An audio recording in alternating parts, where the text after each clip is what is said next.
Dr. Puneet Tandon. So Professor Puneet Tandon, let me introduce you. We will be talking about hybrid manufacturing. Professor Puneet Tandon is a joint professor at the Department of Mechanical Engineering uh, and Design at IIIT Jabalpur, India.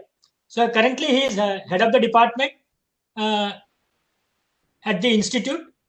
Am I audible, participants? Yes, sir. Okay, Yes, sir, thank you are you. audible. Okay, thank you. So he is also the mentor for D-Logic Lab and Social Innovation Lab at IIIT Jabalpur. And his primary research include CAD, CAM, and CAE and BioCAD. Today he is working on human factors in CAD also. And he specializes in innovative product design, advanced manufacturing technologies, hybrid manufacturing, direct manufacturing, smart manufacturing. So the works for his research group in the field of innovative design and advanced manufacturing technologies are recognized.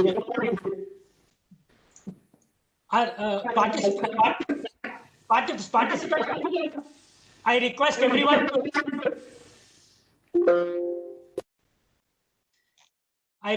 everyone to mute yourself. Okay.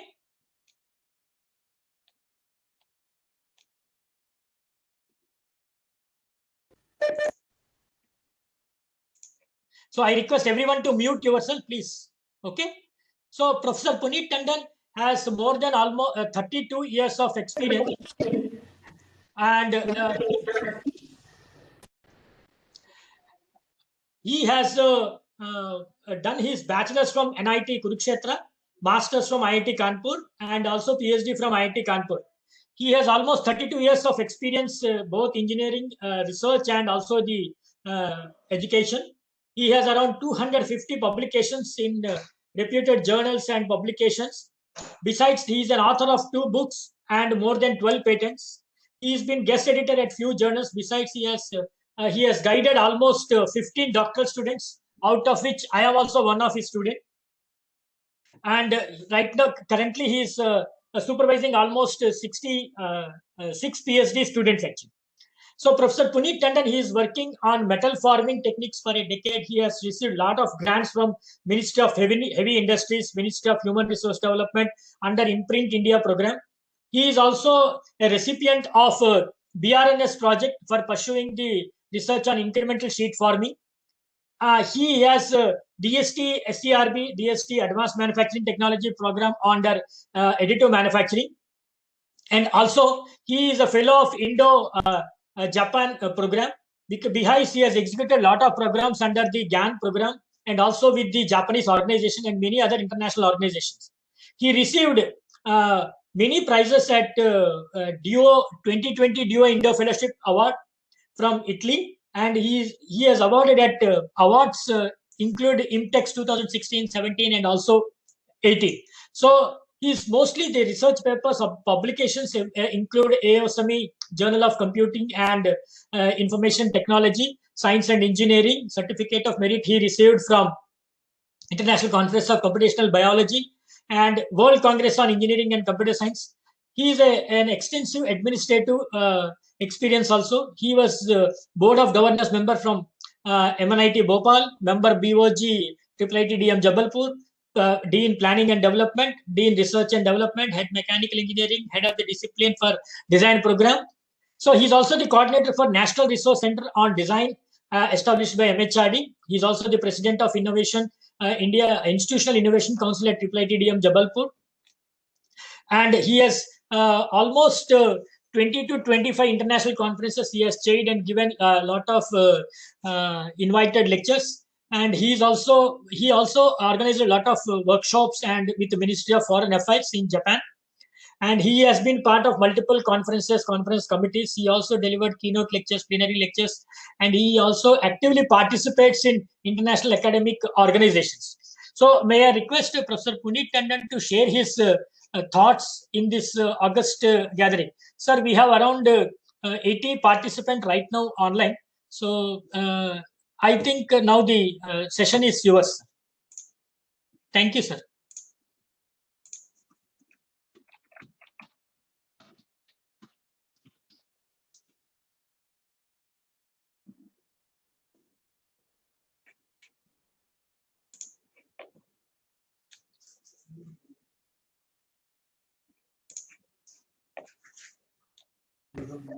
So am I audible? Yes, Am sir, I you're audible? audible. Okay, thank you, DVK, for a nice introduction. And in fact, you are also audible now. As soon as you started Oh, talking about me, I think my system automatically rebooted and make me okay. make you audible also. Thank you, Okay, thank you. so it's good to learn that 80 plus participants are available, and I have a very like Herculean task because this is the first formal session. So I want you to keep engaged for next another 4.5 days. Uh, so that's my major agenda. That so that in next lecture the number of participants must increase rather than decrease. So that's the one major responsibility I have. So I'll try not to bore you too much, and that is the reason the topic I have chosen is a upcoming research domain. And I'm not going into the depth of any of those topics, but I just want to give you a flair about different hybrid manufacturing processes. Anybody interested in pursuing or knowing any other thing about hybrid manufacturing, they are most welcome to contact me, or they can contact any of the resources. Uh, but okay, so my agenda is that to make you abreast with what is happening in the domain of manufacturing, and one such thing is hybrid manufacturing. And if any one of you want to pursue research in this particular domain, you're most welcome. And probably this is one good topic. So let me share the screen actually first. Is my screen visible? Yes, sir. Okay. So, as I told to you, like the topic of my presentation in MMM 2020 is hybrid manufacturing. Dr. T.V. Gupta has already introduced me. My name is Puneet Tandon, and I'm presently heading the Department of Mechanical Engineering at IIIT Jabalpur. Apart from that, I'm also a professor of design and professor of mechanical engineering. So this is like the my institute, IIIT Jabalpur, and this is a bird's eye view of the academic area as well as the hostel area. The building which is in front of you is the iconic lecture hall tutorial complex with lecture halls and classrooms of various sizes. And the background where my mouse is right now pointing is one hostel area, another hostel is over area. So circumventing this building on this particular side, you can't see the building which is at the back. That's a residential area. So this building is sort of demarcating the zone, academic zone with the student residential zone. And what you can see at the bottom of the slide and subsequent slides also, the Logic Lab is the name of my laboratory where I do most of the hardcore manufacturing related research, manufacturing and CAD/CAM related research. And uh, Solution Lab is basically social innovation lab where we work on product design, product development, design of biological equipment.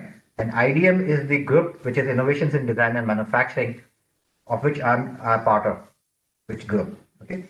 So this is the outline of my presentation. I'll just try to introduce to you hybrid manufacturing first. Then we'll talk about mixed hybrid processes. Thereafter, we'll take some of the interesting applications which the students of my research group, my research scholars have performed, including one partly being done by your host of the session also, Dr. T.V. Gupta. Then, so we'll talk about additive subtractive manufacturing process. We'll talk about ultrasonic vibration assisted incremental sheet forming process, incremental stress drawing, deformation machining, additive incremental forming process. So most of this work is we have been following for some time, and we have a decent number of publications out of this also. The last two, that is deformation machining and additive incremental forming process, is what we have recently started working on. So deformation machining probably we are working for last 1 year, and additive incremental forming process is what we've started just last month. Okay, so these are like acknowledgements to some of the group member, Dr. Prashanjan and Dr. Narendra Kumar. They were instrumental in additive subtractive manufacturing processes. Satvik Virashi is one, he was SRF in my group, and later on, along with him, we have started a startup also in the campus. All of them are, like for example, Aniket and Prithvi are the SRF and JRF in two different projects. Aniket is also doing PhD. All other are PhD scholars. Uh, Not all other, I should say. Like Sitaram Modi, he's a PhD scholar, but not with my lab. He did masters with me. Yash is also a PhD scholar, but again, he was my undergrad student who went for master to Purdue and uh, then doing doctorate over there. Ayushi is also basically uh, a master student, although she is not pursuing doctorate study as of now.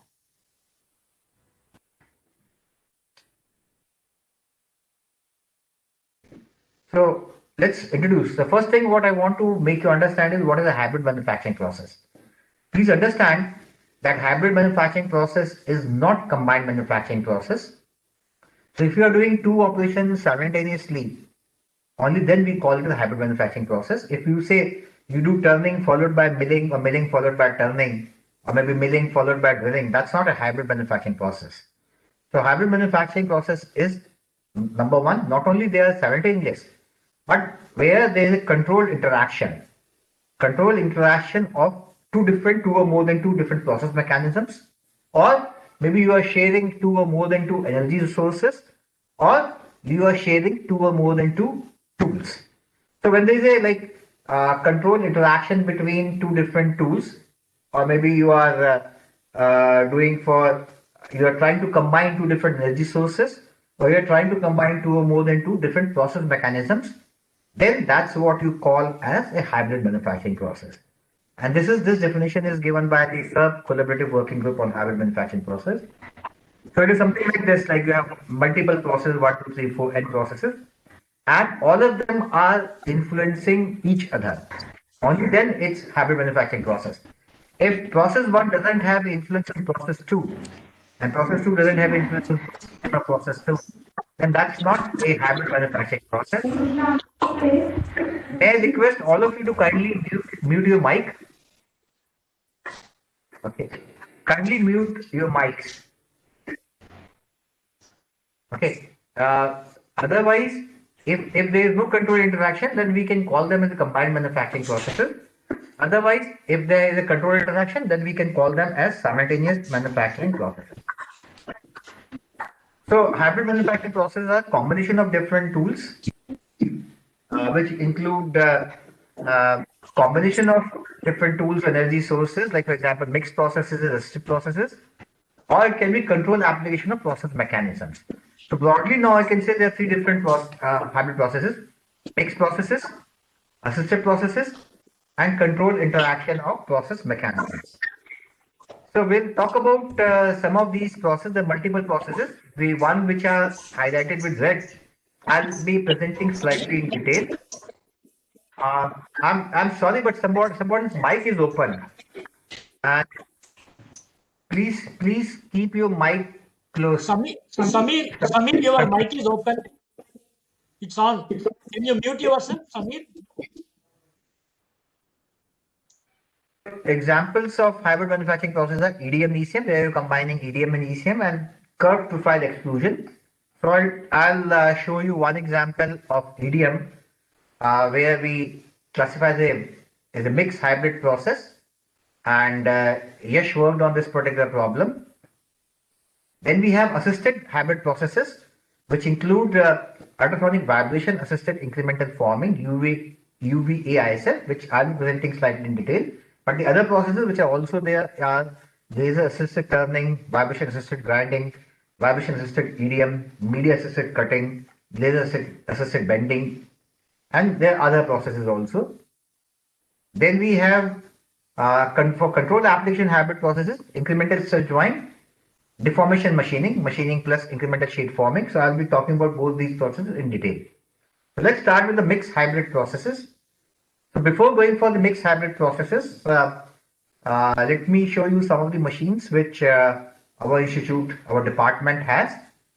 So we have abrasive water jet machine, we have EDM machine, we have EMCO concept milling center, we have Okuma milling machine, and we have a RP machine, Stratasys RP machine, although Stratasys machine is down these days. Then we have Amada punching machine, sheet metal punching machine, bending machine, and like this is like injection molding machine, which the laboratory has. So when we talk of EDM as a mixed hybrid process, what we are trying to achieve is that electrical discharge machining of insulating ceramics. Now, I hope all of you will recall immediately that EDM basically works on the concept of generating sparks. And spark is only possible when you uh, give power supply, and that is only when you have a conducting material. So your workpiece is made anode, and tool is made cathode, and there's a discharge between cathode and anode, and that spark travels to the workpiece, which is basically positively charged. This way, because of this spark, the, the burning takes place, the spark leads to metal erosion, and this process continues. But what is important is that the workpiece must be a conductive material. What I'm presenting is that EDM of insulating ceramics, ceramics which are insulated.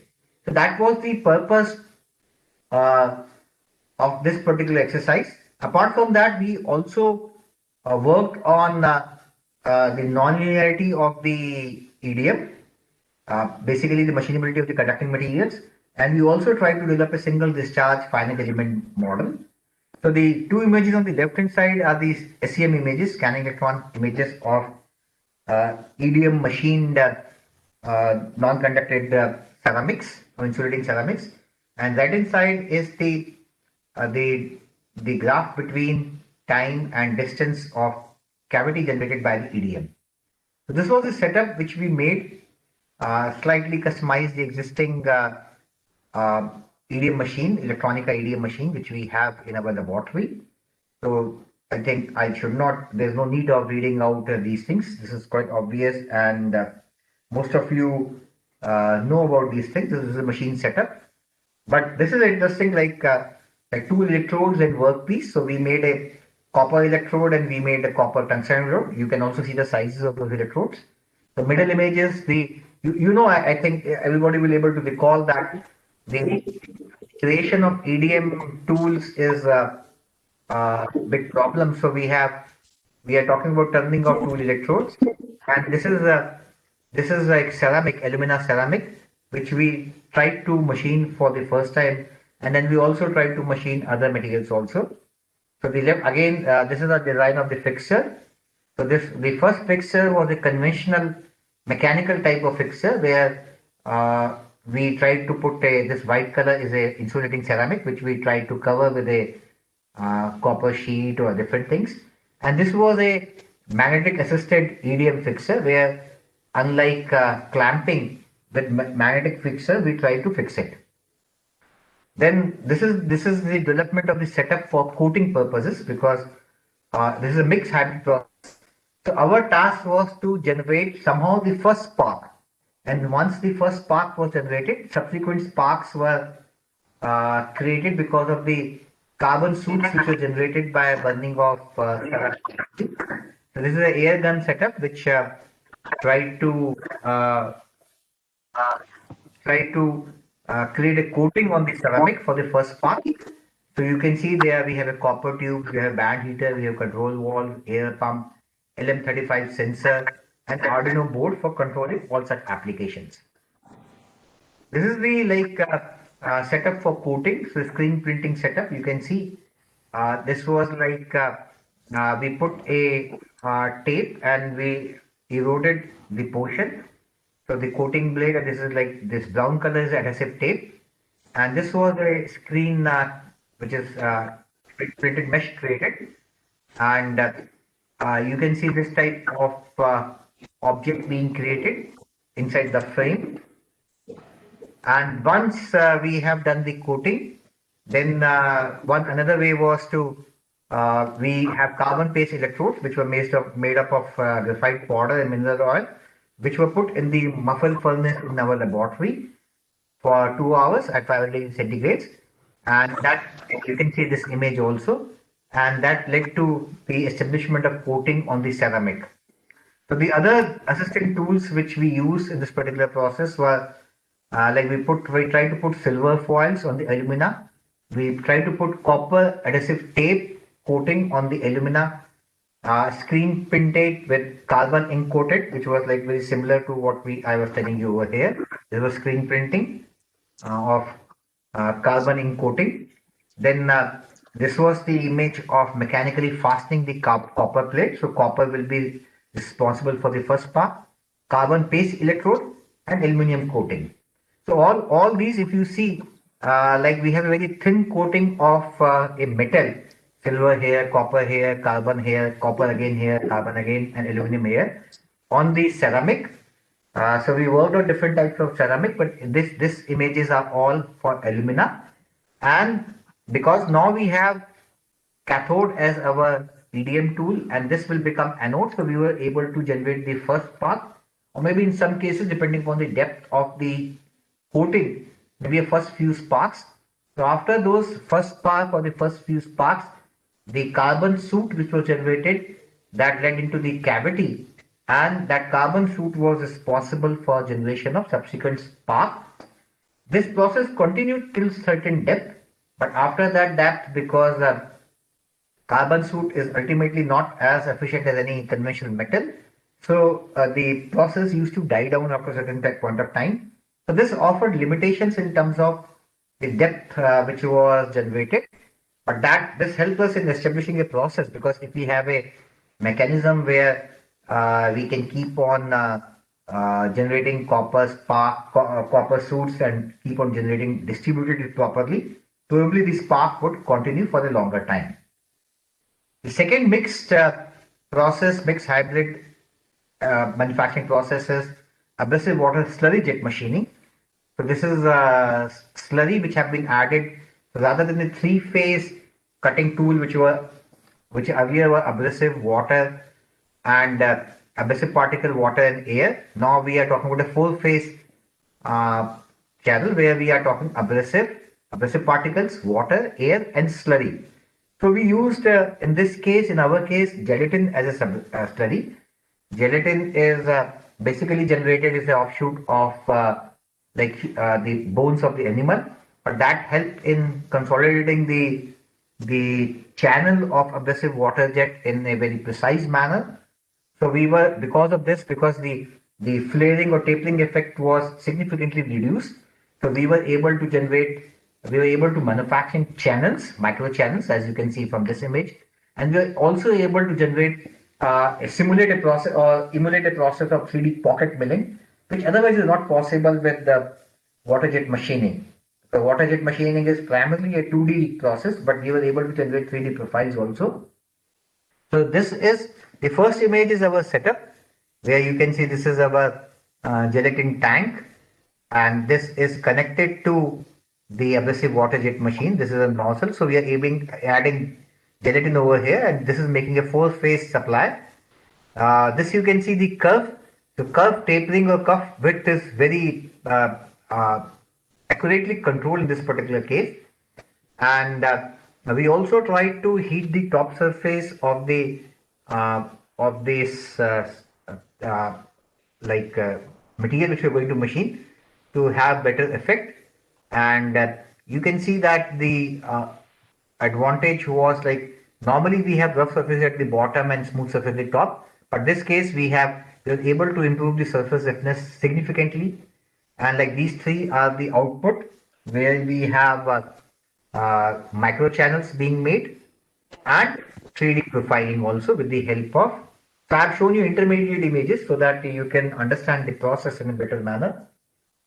The next is additive subtractive manufacturing process. So as the name says, it's a combination of additive manufacturing and conventional machining. So this was a conventional CNC machine which was adapted to make a part. This setup was developed as a part of one of the DST SERB sponsored projects. So the filaments were heated over here, they were deposited, and the same like granules are coming from this. This is a hopper, And the same setup was used to machine this particular component to give it a precise dimension. So we have a material deposition system, we have a heater, and we have a fabricated part.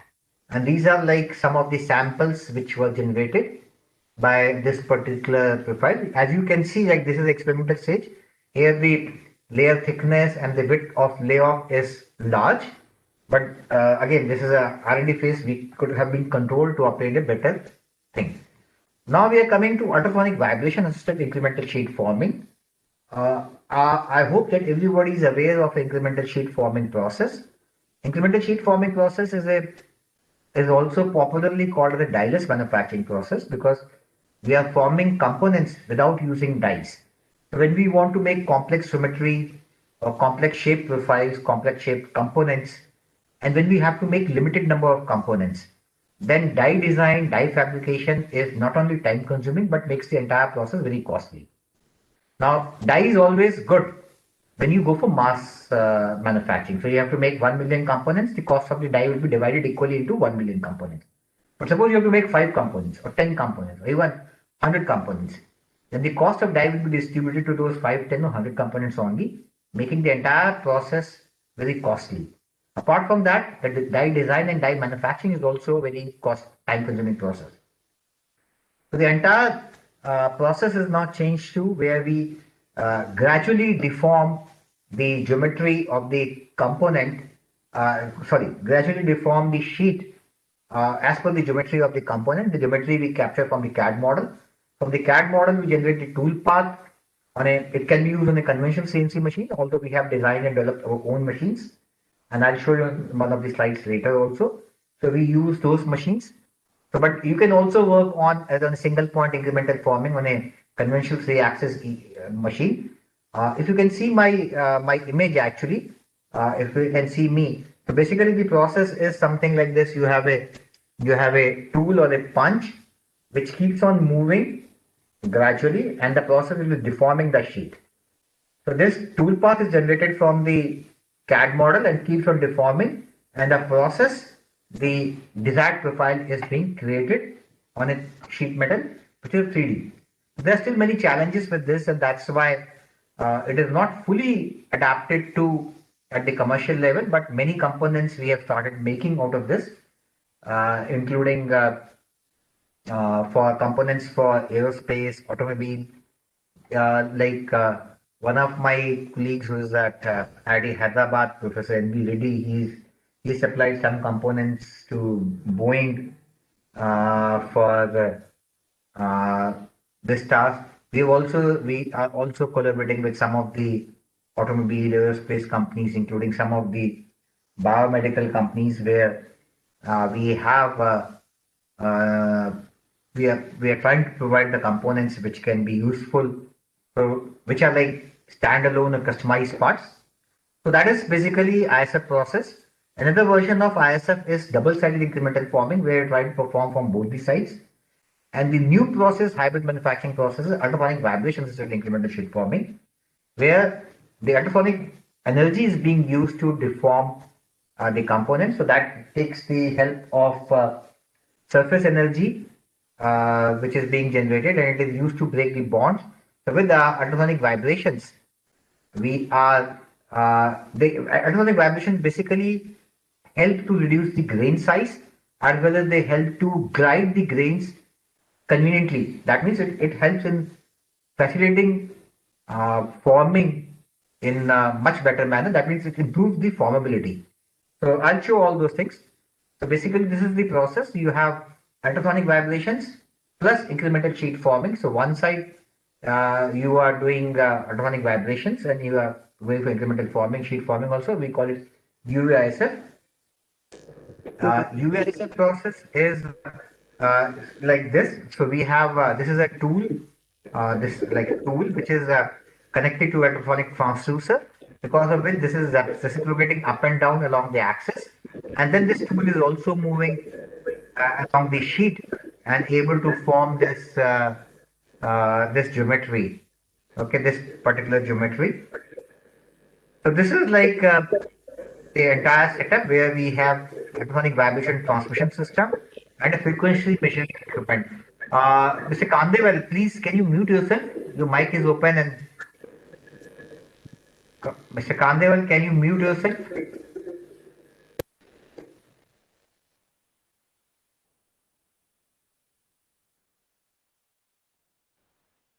Okay. So this is like this is uh, the end system where we have we try to simulate the entire process before actually going for fabrication. So this is we also explore different types of tools which we can use, different cross-section tools. So this is like FEA simulation of the transducer, and these are the components of ultrasonic transducer, where we try to analyze like what should be the best thing to go for it. So this is double-sided incremental forming machine, and which was this is basically a uh, machine. So we have XYZ on the top, XYZ in the bottom, and we have tool rotation over here and tool rotation over here. So, but in this machine, we have locked the bottom spindle RPM. So that's why we are working with the 7-axis machine. But we can take out one of these axes and we can attach a ultrasonic to transducer also. So this is a double-sided machine, so we can one can have tools from both these sides, and this is like fixture. This is a vertical configuration machine where sheet is put horizontally, and the two tools are coming from top and bottom. This is another image of the same machine. This is a control panel, and this is like the adaptable control panel. This is PC-based control panel, so we can write our own codes in this case. We write our own codes with the help of Python. And this is like one of the components being formed by this machine, which is a D shell of nuclear cyclotron, one of the most complex components which are required to be fabricated. This is like the another machine which we have been funded by under Imprint India project. This is a 10-axis machine. Okay, so we have in this particular machine uh, on one side, on this side you can see. So we have, this is a horizontal configuration machine. So you can see tools moving in this particular direction, left and right. So in this case, what happened, we can have XYZ over here, like XYZ over here. Apart from that, both the spindles can rotate. They have RPM, and we have roll and pitch on this side also. So tool axis can bend in this way and in this way. So to configure the complicated components. So this is like 10-axis machine which can form any complex geometry. So another view of the same machine, ultrasonic vibration state incremental sheet forming machine. Okay, and then let me show you. These are some of the components being formed. This is process basically. You can see the uh, different processes which is being done. You can see a lot of images being there to create different components. This is like tool. This is a sheet. Okay, this is like this image for ultrasonic vibration where the tool is also vibrating along this axis. These are in the process components being formed. This is a thermal camera which is also finding out how much temperature is being generated. And this is a very interesting application where we have put a halogen lamp at the bottom to heat the component, and this we call as a elevated temperature incremental sheet forming process. So you can see this image.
Okay, I'm just going fast. So this is a DSF process.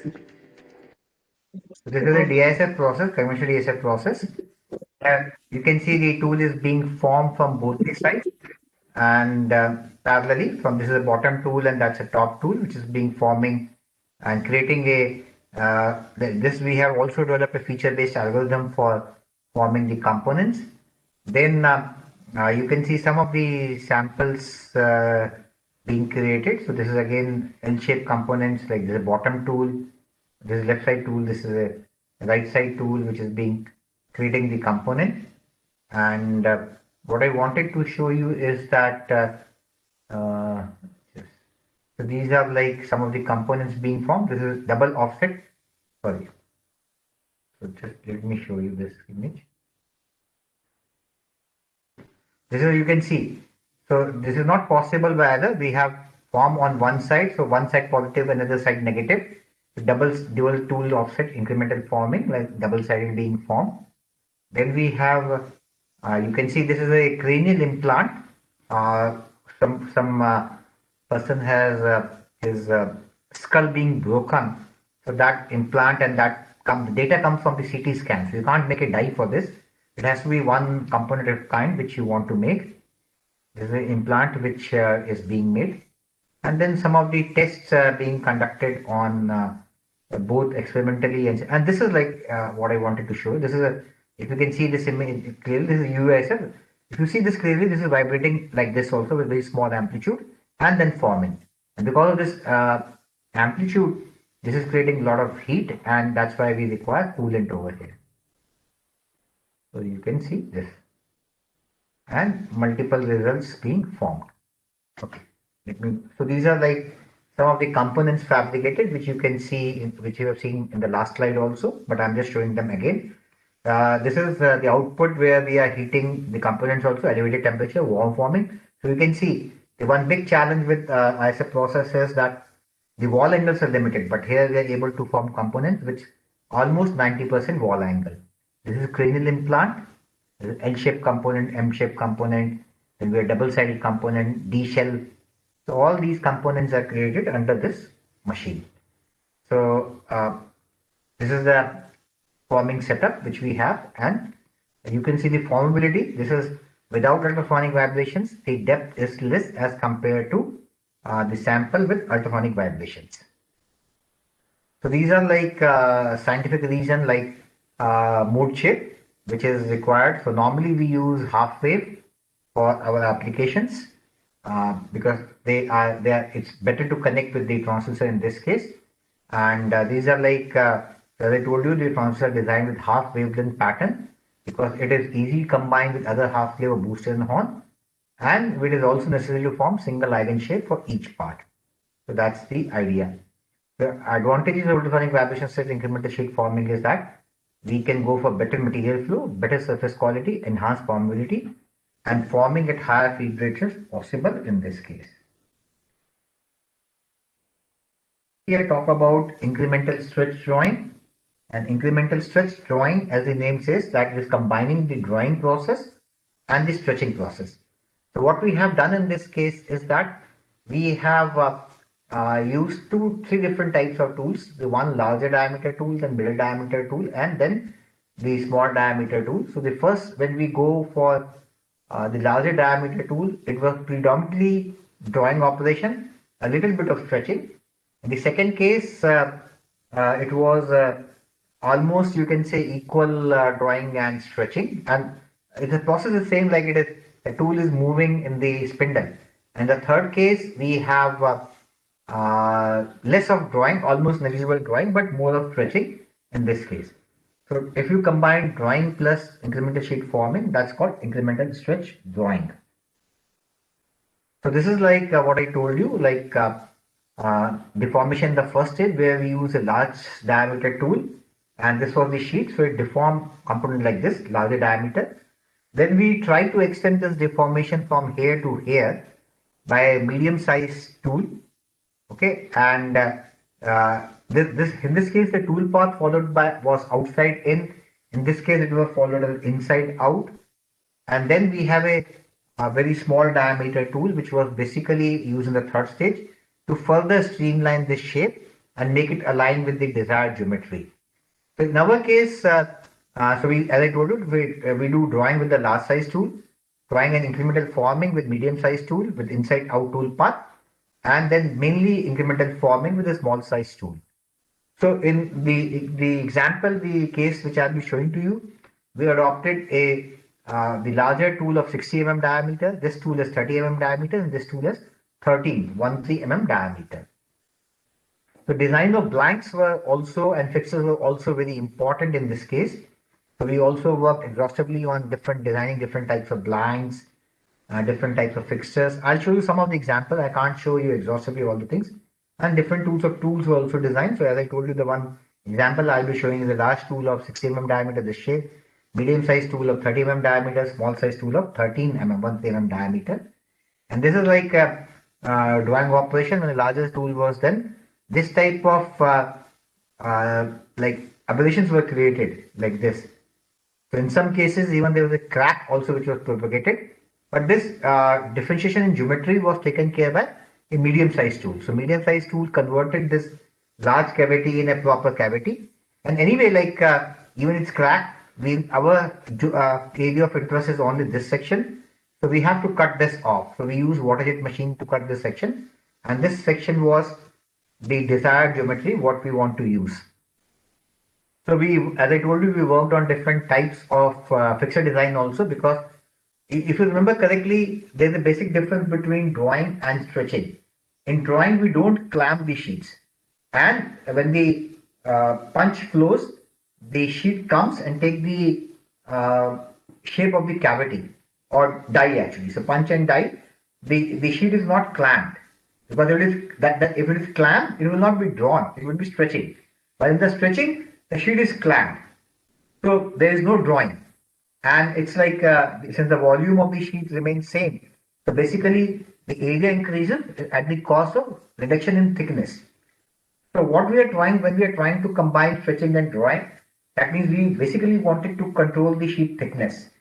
And that's why we want to selectively release the sheet when the process is more on drawing and less on stretching actually. So that's why we design different types of fixtures. Like for example, this is a case where we use ballpoint metal caster wheels, so that because of this ballpoint, the point of contact is very less and the sheet can flow, not being stretched when this punch is pressing on this, and we just hold it on with the help of C clamps. So then from the ballpoint metal caster wheel, we went to rollers also. You can see rollers being put so that the sheets can slide. And then we have ball over here, which have reduced friction at the base plate.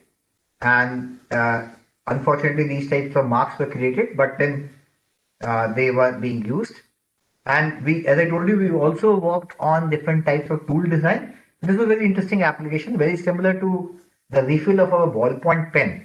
So this is a cavity in which we put the ball, this ball. And this ball is free to move in this cavity, so this can roll. This avoids friction to a very large extent. So this was cavity, and in which we put a ball and then freeze it so that the ball doesn't come out. So that acts as a tool. Then we also worked with base plate with radial slots, so that sheet can be drawn, but up to a particular limit, because we have to do stretching also. So something like this. So we have a base plate with radial slots. So we put these types of cavity in this slot, and we have a balls in between from where the sheet can flow. And this is like different strategies which we use, tool part strategies. So there's a use of large size tool, use of medium size tool, and you can see the difference between in this case, there's a like single punch. Here we use inside out tool path. So tool started from center and moved outside like this, not reverse. And then we went for outside in tool path, the small size tool to do it. So if you look again, this was a 60 diameter tool. This was 30 diameter tool, and this is a 13 diameter tool, and we are able to form very close geometries, the desired one. We also try to generate non-symmetrical shapes also, and we have very interesting observations. So if you see this, this is a conventional component formed with a conventional ISF process, and you can see a crack was generated. But here, the depth of component being formed was large with ISD process without any crack being generated in the process. So the advantages of ISD process are better material flow, controlled wrinkling of the sheet, reduction in thinning due to enhanced forming zone, and better formability in comparison to the conventional forming process. Then we come to we are moving towards the close. So second last process which I want to discuss, where we are combining the two different process mechanisms, deformation machining, that is machining and incremental sheet forming process. So the purpose of this type of operation is to get complex monolithic components. So like when you have to create certain components having complex symmetry, then the only process is that you have to go for assembly. But if you want to avoid assembly, then this can be one particular answer. So you go for thin structure machining and then structured forming, which we call as a deformation machining.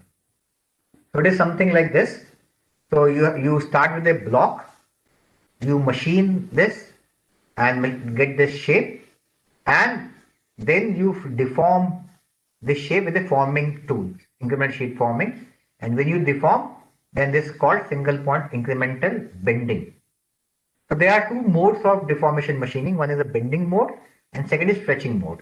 So this is like as I said, you machine this block, get this shape by machine end milling cutter, and then you use a forming tool and deform it. Like this is 1, 2, 3, 4 steps, and you deform it. This is called bending mode, deformation machining. The second is that you can make a thin floor machining. So you have again this block where you machine this component, and the floor is thin, and then you stretch it. So you create a cone of the block. Now, I'm sure that everybody will agree with me that you can't find any other process which can make these types of components on a single piece of metal, monolithic components. You can make this, but in that case, probably you have to create a cavity, channel type cavity, and you have to attach this, or maybe you have to attach this. So you have to make assembly, or you have to go for joining operation. But here we are not going for any assembly or any joining operation, but with a single component we are making. So these are the operations which we are using. So spindle, single point tool, this is inspection probe, and then this is a bending mode, this is stretching mode, which we are making out of these components. So these are again some examples of the left hand side is a setup for deformation machine, where the tool is, after machining, it is bending this shape, and these are like tool path for deformation machining of the part. So advantages are we can generate monolithic complex shapes. It provides better control over properties of the formed components. We can go for cost and weight reduction in components when compared to conventional produced parts. We can also go for controlled thinning of the walls and better formality than conventional ISF process. The last which I wanted to share with you, last process which I wanted to share with you is additive incremental forming process, where we try to combine additive manufacturing and incremental forming. And this is a novel process which we have just started. And I'll show you some of the schemas on which we are working. So the first thing is about additive manufacturing. So we are working on metal injection molding based metal additive manufacturing process. So I think everybody is aware about the additive manufacturing setup. So I'm not discussing that, but we call this particular process as fused metal matrix deposition process, FM2D process, where we start with the pellets. From the pellets, we make a feedstock. The feedstock we put into our own machine, which we have designed and fabricated in the laboratory. From there, we get a green part, and from the green part, we go for a solution debinding process, which converts a green part into a brown part, and then we put in a furnace for sintering particular purpose, and that means a ready to use part. So this is the genesis of the entire process. It was fused freeform fabrication process. Like the entire system was designed based upon this particular thing, where we have a filament spool. The filament is led to the extruder. The extruder uses torque in this system to feed the thing, and then we have a heater block which heats the pin stock, and that deposits the component on the bed plate. Now you can provide XYZ movement to the tool, or you can have one of the movements to the tool and other movements to the bed. The common way is that you provide X and Y movement to the bed and you provide Z movement to the tool. So this is like okay. So this was like conventional fused freeform fabrication process. So what we did was, what changes we made was, uh, in a normal process we have like this is like injection molding process, where you have a metal and bounder, you mix them, you blend them, you make a feedstock, you put the feedstock in injection molding machine, you get a green part, you go for thermal debinding, then you put in a, after thermal debinding you get a brown part. The brown part you put in a sintering furnace and you get a metal injection molding part. So what we did was that we replaced this metal injection with a freeform fabrication part. Okay, so this was the idea. So that's why this is a sort of a hybrid process. And then another hybrid, which I'll be showing, the incremental forming. So this is a metal injection molding based additive manufacturing process, where injection molding we have replaced by 3D printing. These are the innovations which we are working on. We are talking about incremental compacting tool. We are talking about ultrasonic assisted sintering, where we use ultrasonic transducers. We have a sintering furnace. We have ceramic paper. This is a metal clay paste, and this is support material with redox, which acts as a supporting material. So this is the original clay, from where metal component we make a green part, and from green part we made in fact a brown part of the actual part. So I'm not going into that 3D metal 3D printing part, but what I wanted to show to you, and that's why I've used these slides, that how are we trying to add incremental forming to this particular process, and that's the thing. So we are working on two different process mechanism, where in the first one we have a tool which can act as both material deposition tool as well as a forming tool. Okay, what happened?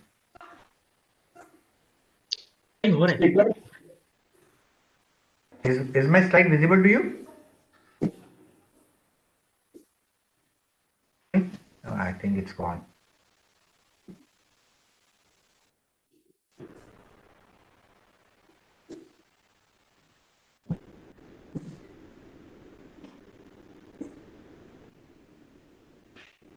Okay, so this is like the case where we are designing different types of tools. So we have a hopper connected to the top, we have a motor to drive the material, push it, we have extrusion tubes, we have heater, band heaters, we have. So this is a tool which acts as a combine for material deposition as well as impacting or incremental forming. We have different strategies which we are working on to make the process more streamlined. There is a second strategy where we have in the same setup two different tools. This is the like additive manufacturing extruder, which is layering a green part, and then we have a incremental forming tool, which acts more like as a compacting tool, and we are compacting with this so that the green part is converted to brown part, and the idea is to reduce the post processing in the case of metal additive manufacturing. So we have two major objectives. With this, probably we can go for forming, we can generating additive manufacturing components which are having even free form generating geometry. So normally additive manufacturing lays on a horizontal base plate and you get almost near vertical. So what if I am able to deform? I'm able to make this type of cavity. So I'll keep on additive manufacturing on this cavity and we can keep on generating. So we are like, for example, depositing, deforming, deforming, different strategies we are working on so that we can generate complex profiled components which are non prismatic by this particular process. In this case, the objective was to reduce the post processing, because otherwise you in the case of MIM based processes, FM2D process, we have you have to go for you have to go for debinding also. It can be thermal debinding, it can be even chemical debinding, and then you have to put this entire thing in a furnace for sintering. So we want to avoid the debinding, as well as we also want to reduce the sintering time. So that's the objective of this particular process. So these are like some of the tools which have been extruders which have been designed. So as I told you in the previous slide also, we will be connecting hopper and some motor which will be feeding the feedstock from here. So these three are the feeder, these three are the band heaters which will be heating the components, and in the process it will be melting it also. And then that material will be going from here. And then we have different shapes at the bottom, which acts as both for material deposition as well as impacting it also. So this is like again Endra architecture, hopper, material and binder mixing. So this is a hopper. These are like this is a chamber for mixing of material and binder. These are material extrusion tube, and this also act as an IF. So on this base, we put these band heaters, and they will act for the heating purpose also. Okay, so I think I have covered a lot of topics, and I want to give you sufficient time for interaction, because I'm finished. I'm ready to take questions so that you get whatever you are interested in to know about it, because I have my the domain which I have covered was quite large actually. Okay. Please feel free to ask questions. Okay. Sir, am I audible? Yeah, you're audible. Okay. Thank you, sir. Thank you. So the session is open for questions actually. You can write in the chat box. Sir will be he will be answering actually. Kindly mute everyone first.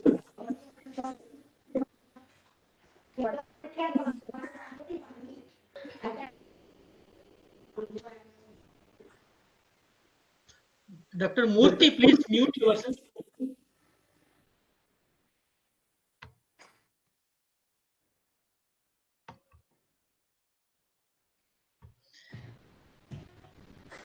Yeah, please ask any queries if you have questions.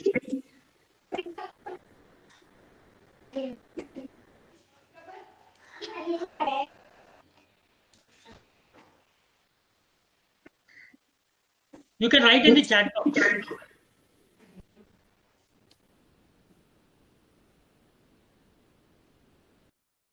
Samir, what is the new area working? Okay, Samir has asked what is the new area working in EDM. There's a lot of work, but what I told you is one interesting application.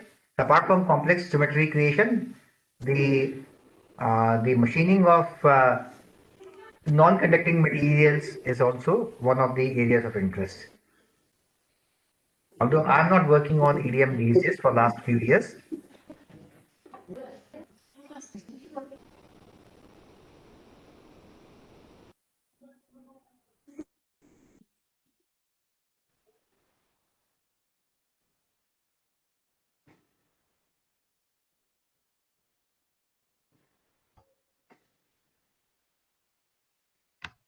Further question. there is one chat box question. Yeah, layer deposition. Oh, I lost it. Where is that? Where is that gone? I'm not able to see my chat box. Layer deposition through FDM and immediately SPIF process mechanics can be explained. Okay, layer deposition by FDM. Okay, so what we last process you are talking about. So what we are trying to do is that this is still in the infancy stage, this particular work. But what we are trying to do is that we are trying to combine the material deposition along with incrementally forming it. So it's like something we have two different architectures as I have shown to you. So one architecture was where we are using a single tool for the deposition and impacting. So this is like for incremental forming. And the second architecture where we have in the same setup two different tools, where one tool is meant for deposition and second tool is meant for impacting. So the idea is to explore both. We are still creating the experimental setup for that. So this is probably will be more useful when you want to create maybe through additive manufacturing curved geometries, maybe for example hemispherical ball or maybe a cone, which is not possible by the conventional FDM machine and 3D printing machines. And this will be more suitable where you want to reduce the post processing time, because in MIM process you have to go for debinding, you have to go for sintering. So we'll do something like this in the setup also. It is like we also borrowed the idea from friction stir welding, where the friction is meant to generate the heat and in the process trying to capture it. But one big challenge what we are looking at and we have to address is that like when we deposit a layer, that's still not fully solidified. So we have to understand what is going to happen when we impact it or when we like incrementally forming with the impacting tool, with a punch actually. Am I clear?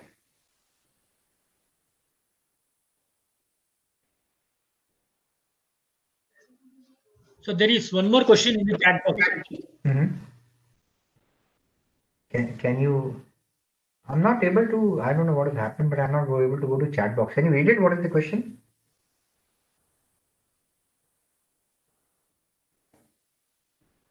TV, can you read the question?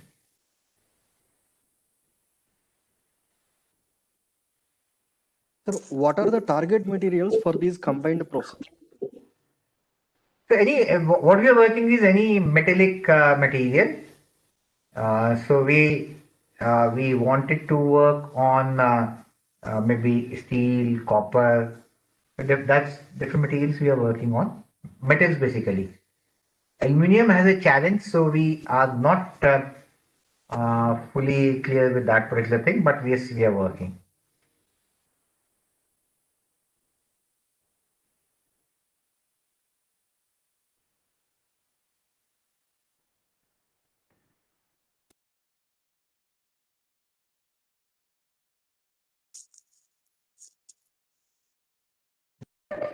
Any further question?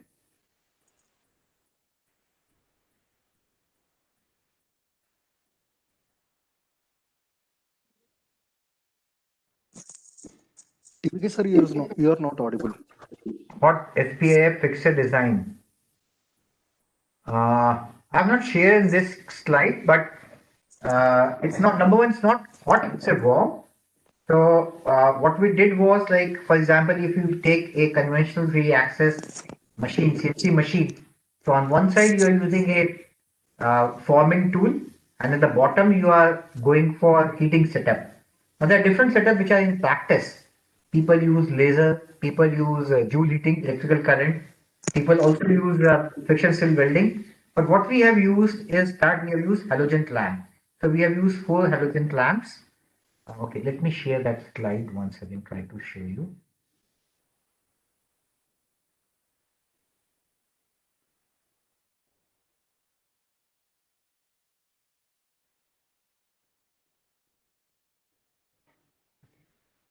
What we are trying to show you was just one thing. So like this. So what we worked was, this is a halogen lamp which is put at the bottom over here. It is heating this base plate sheet. And what we did was that it was selective switching on and off of halogen lamp. So rather than global heating, we worked on local heating.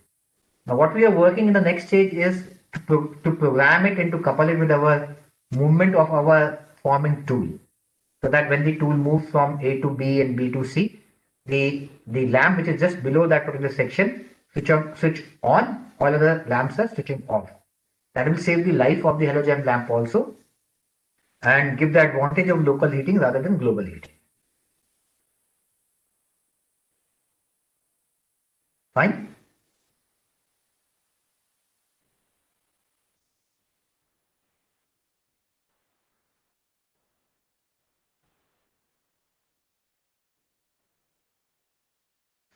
Somebody asks, is there any being done for cost effectiveness of the process? Which process are you talking about?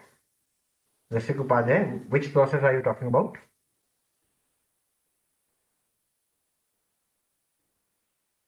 But I can answer in general answer. Like all these processes are still in their infancy.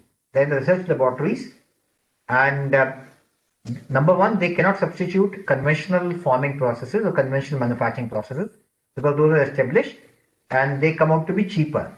But once you want to create geometries which are not possible to be generated by the conventional process, or when you want to maybe form or create a geometry out of a difficult to form or hard to form materials, then these processes are advisable.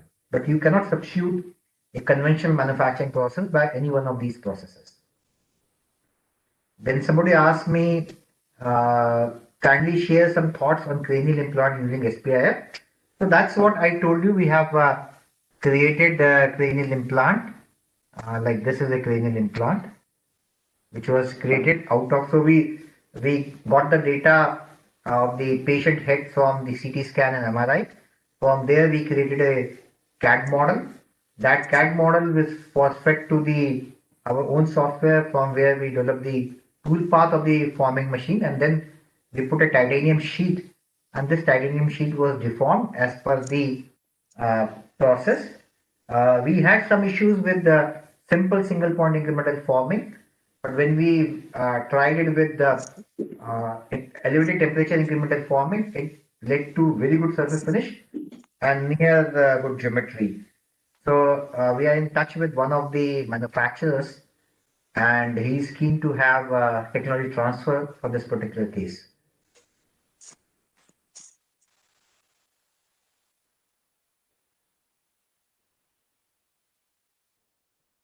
Any other question?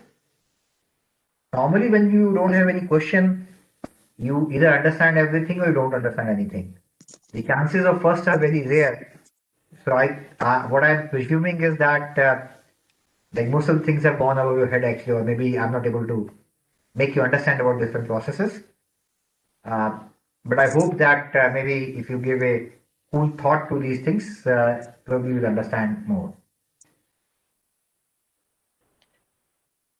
More question, TVK, can you close? There is one more question, sir. Is there an application where SPIF is the only choice? Yeah, I told you, like, suppose you have to make only two components, metal components, only two. Like, for example, I showed you this component. This was a geometry which was used by Department of Atomic Energy. This was like a funded project of BRNS to us, and they were getting this component of, this is called D shell of nuclear cyclotron, and they are getting somewhere from Europe, and it was very costly, and they were not telling the exact process of manufacturing it. So we designed this same shape with our technology, and since there are limited number in use, so the number one, the die manufacturing is not advisable. Number two, and more serious challenging, it's not possible to design die and manufacture die for such a component because it has a convex concave profile. So if you look at this profile or even this profile, this has convex concave profile, so it is very difficult to manufacture. So any component where you want to make limited number of components, or where the geometry is very complex, like die can't have a negative clearances. So in this case, we can create any geometry by SPIF process. So what is the dimensional accuracy of abrasive jet machining? Is there specific mixture variation according to the material? I'm sorry, but I don't remember the dimensional accuracy of abrasive jet machining. Probably TVK, you are a better person to answer this question if you remember. Yeah, right. The dimensional accuracy of the machine, right? The machine which is there in IIIT Jabalpur is 0.01 mm. That means around 10 microns if you talk about linearly. But is there any specific mixture variation? Mixture variation means what? Abrasive and water you are talking? Yes. Maybe he's also talking about slurry, what I used. Okay. So actually, there are different types of abrasive being used depending upon whether you want to go for rough finishing, rough machining, or finishing operation. So that leads to variation of abrasive particle size. And obviously, when the abrasive particle size are different, then there's automatic variation between the abrasive and water. And when you're using slurry also, so I told you that we work with gelatin, but there can be other slurry also, other ways to create slurry. The purpose is slurry is to focus the channel, abrasive water jet channel. Can you Because share that otherwise, one in WhatsApp? What you're showing.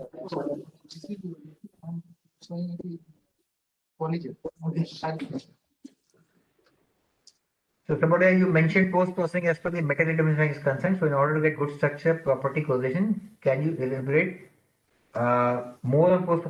Actually, when most of the metal processes, post processing is very critical because you have binders and you want to remove those binders. So you normally go for debinding operation and you go for sintering operation to improve the density of the components and to make them compact. So these processes are critical and they are time consuming also. So what we are trying to achieve is to reduce the time component required for post processing and incorporate some of the post processing in the additive manufacturing process itself. Okay, so we are basically trying to address the criticality of the post processing in the case of metal additive manufacturing.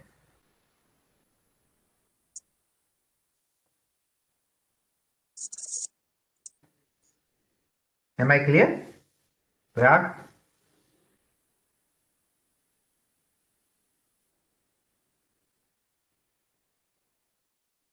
Any other question? Any other question from the audience?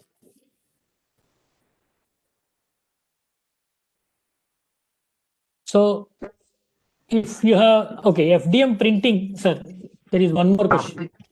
FDM printing plus vibrator can be a very good option, sir. Yeah, that's what we are exploring actually. That's what, but FDM printing is basically for polymers. What we are doing it for metals, so we don't call it Metals. FDM. And FDM is basically a specific process. The parent process is called as fused filament fabrication or fused freeform fabrication to be more precise. So FDM as a fused position modeling is a strategist process which is with the Can you check polymers. whether recording is going on? We are doing with metals actually. But yes, that's also a good idea that if we combine viability assisted SPF also, that can be also a good option.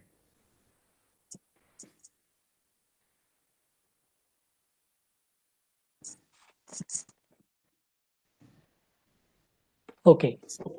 If you don't have any questions, then we can thank the speaker. There is some, okay, thank you for the informative session. So in that case, we can thank the speaker. Thank you very sir for this wonderful session. Actually, there was some electricity problem in my PC actually. So that was the reason I was coming out and going in. So there were some fluctuations, but otherwise everything went fine. Thank you very much, sir. It's my pleasure. Thank you very much for giving me the opportunity to share my research work with this good August audience and have a Yes. nice session ahead. So hope you will enjoy the next 4.5 days. Thank you very much. Thank you, sir. Thank you, sir. Okay. Sir. Can I quit? So, yeah, please, sir.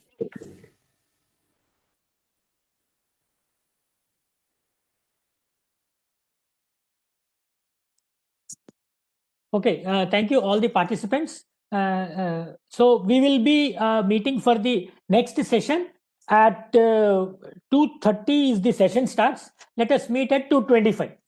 Okay, thank you. I'll end this session. Okay then, thank you.